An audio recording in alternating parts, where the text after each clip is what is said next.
বাংলাদেশের জনগণের সরকার, একটি গণতান্ত্রিক সরকার, মানুষের ভোটে বিপুল ভোটের ম্যান্ডেট নিয়ে এই সরকারটি এসেছে। তো এই সরকারটি জনগণের সরকার। অবশ্যই বাংলাদেশ জাতীয়তাবাদী দল এসছে, কিন্তু আমাদের যে এখন গতকালকেই মাননীয় প্রধানমন্ত্রী বলেছেন যে উনি বাংলাদেশের 17 কোটি মানুষের প্রধানমন্ত্রী, সকলের প্রধানমন্ত্রী। তো সেই দৃষ্টিকোণ থেকে আজ আমরা সকলের সেবা করতে চাই, আমরা সেবক হিসেবে সকলের সেবা করতে চাই এবং নিরপেক্ষভাবে করতে চাই। সেই জায়গাটা থেকে আমরা কাজ করতে চাই। আজকে আমাদের তৃতীয় দিন, এই সরকারের তৃতীয় দিন আজকে। আমাদের যেদিন এই সরকার শপথ নিল, আল্লাহর রহমতে 17 বছরের আন্দোলন সংগ্রামের পরে, একটি এত বছরের যুদ্ধের পরে, এত মানুষ হারানোর পরে, আমাদের ফরিদপুর অঞ্চলেও আমরা বহু মানুষ হারিয়েছি।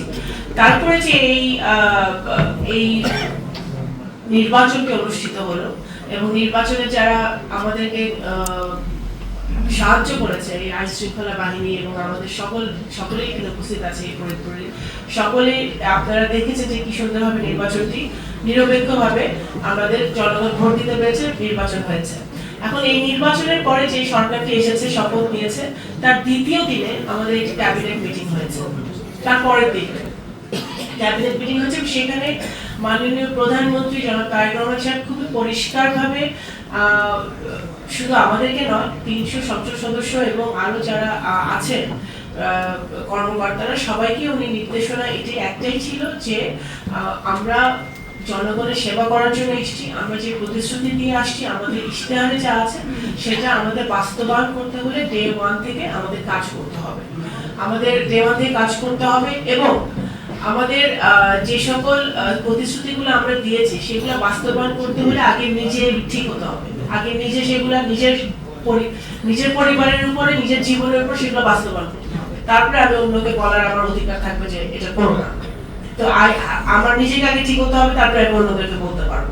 তো সেইটা উনি আমাদেরকে চোখে আঙ্গুল দিয়ে দেখিয়ে দিয়েছেন এবং আমরা যাতে সঠিক পথে থাকি সেটাও, কারণ একটি সরকার অনেক যুদ্ধের পরে, অনেক আশা আকাঙ্ক্ষা নিয়ে কিন্তু এই সরকারটি এসে, এবং জনগণের অনেক আশা আছে আমাদের এই সরকারের উপর। সুতরাং আমাদের এই কোনোভাবেই এটাকে হেলাফেলা করে দেখার কোনো সুযোগ নাই।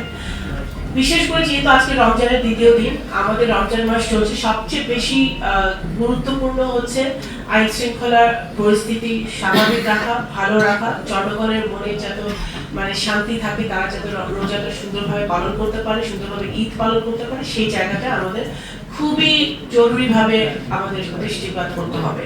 তৃতীয় হচ্ছে দ্রব্যমূল্য, যেটা আমরা ইতিমধ্যে কথা বলেছি, দ্রব্যমূল্য কিভাবে নিম্নমুখী রাখা যায় সেটা নিয়ে আপনাদের আলোচনা আজকে খুব একটা হয় নাই, কিন্তু এরপর আপনারা আলোচনা করবেন। আমাদের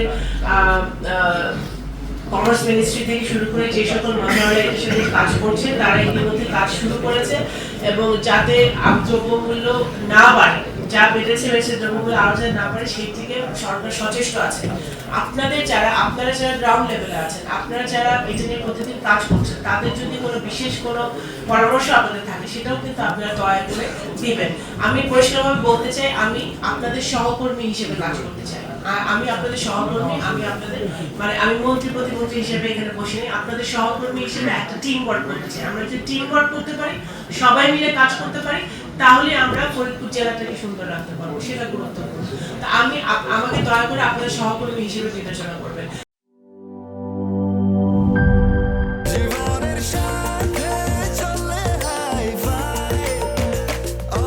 স্বাস্থ্যকর অল টাইম, সব সময় অল টাইম হেলদি লাইফ।